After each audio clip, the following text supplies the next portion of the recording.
কেটে কেটে নাজেহাল সাধারণ মানুষ। নিয়ম না মেনে টোল কাটারও অভিযোগ উঠেছে একাধিকবার। এসবের মাঝেই ডানকুনি টোল প্লাজা কাদের দখলে থাকবে সেই নিয়ে দীর্ঘদিনের লড়াই তৃণমূল শ্রমিক সংগঠনের দুই গোষ্ঠীর। টোল প্লাজার সম্পাদক নিসার আলী মল্লিক ও সহ সম্পাদক নিতাই দেকে অপসারণের দাবিতে স্লোগান ধ্বনি টোল কর্মচারীদের। এই নিতাই দে আর নিতাই দে হচ্ছে চরম চরিত্রহীন একটা বাজে লোক এবং নিজেকে জমিদার মনে করে।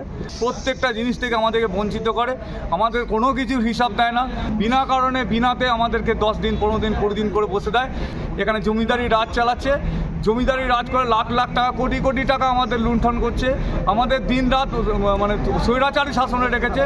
দলের কোনো মিটিং মিছিলে ওরা যায় না, সব কিছুতে ওরা বাড়িতে বসে বসে মোবাইল ঘাটে, কিন্তু আমাদেরকে রাত জেগে দিন জেগে ঝান্ডা নিয়ে দলের প্রত্যেকটা মিটিংয়ে যায়। আমাদেরকে ইউজ করে প্রত্যেকটা জায়গায় নিতাই দে, নিসার মল্লিক এই দুটো নাম হয়েছে।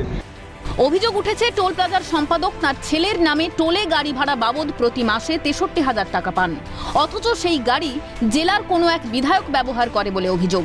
ইতিমধ্যেই সেই সম্পর্কিত একটি ছবিও প্রকাশ্যে এসেছে। এছাড়াও আরও একাধিক অভিযোগ উঠেছে সম্পাদক ও সহ সম্পাদকের বিরুদ্ধে। এই দুই শ্রমিক সংগঠনের নেতাদের অপসারণের দাবিতে বিক্ষোভ দেখান সংগঠনের কর্মীরা।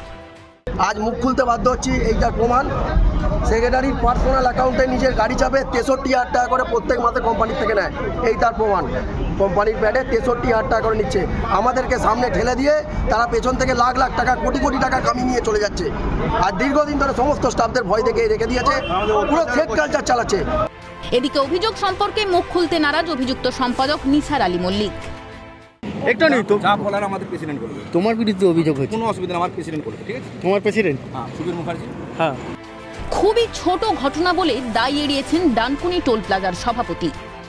তবে আমি যেটুকু জানি যে খুব ছোট ঘটনা, নিজেদের মধ্যে একটা ভুল বোঝাবুঝি থেকে হয়েছে এবং কথা বলতে বলতে কেউ উত্তপ্ত হয়ে যায়, একটু সেই উত্তপ্ততা থেকে হয়েছে। ব্যাপারটা মিটে যাবে আসলে। এদিকে ঘটনায় ক্ষুব্ধ কাউন্সিলর। আর সেখানে ওখানে ভ্যাকেন্সি রয়েছে, আমি দিনের পর দিন আন্দোলন করে যাচ্ছি, ওখানে শ্রমিকদের প্রতি অত্যাচার হচ্ছে, তাদের উপরে জুলুম করা হচ্ছে, কথায় কথায় তাদেরকে 10 দিন 15 দিন 20 দিন 2 মাস করে সাসপেন্ড করে দেওয়া হচ্ছে। ওই ইউনিয়নের যারা কর্তৃপক্ষ রয়েছে, নিসার আর নিতাই, অরাজকতা চাইলে যাচ্ছে। ঘটনায় সরব হয়েছে বিরোধীরাও। আর টোলের গাড়ি যদি টোল মানে ওই ওরা যদি যে গাড়িটাকে হায়ার করছে সেটা যদি আবার জনপ্রতিনিধি যাকে আপনার পার ডে একটা ডেলি অ্যানাউন্স আছে বিভিন্ন করে প্রায় 1,21,000 টাকা মতো মাসে যিনি সাম্মানিক পাচ্ছেন তিনি নিয়ে চড়ছেন, এটা যদি সত্যি ঘটনা হয়, সত্যি দুর্ভাগ্য আমাদের।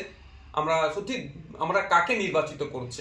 এটা শুধু ডানকুনি টোল প্লাজা না, সর্বক্ষেত্রে এই দলের দুটো গ্রুপ, যারা খাচ্ছে আর যারা পাচ্ছে না, তাদের মধ্যে লড়াই।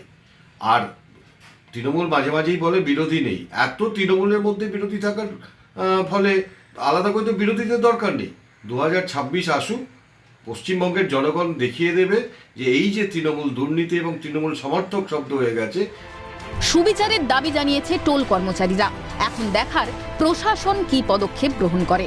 হুগলি থেকে সুভাষ মজুমদারের রিপোর্ট, ক্যালকাটা নিউজ।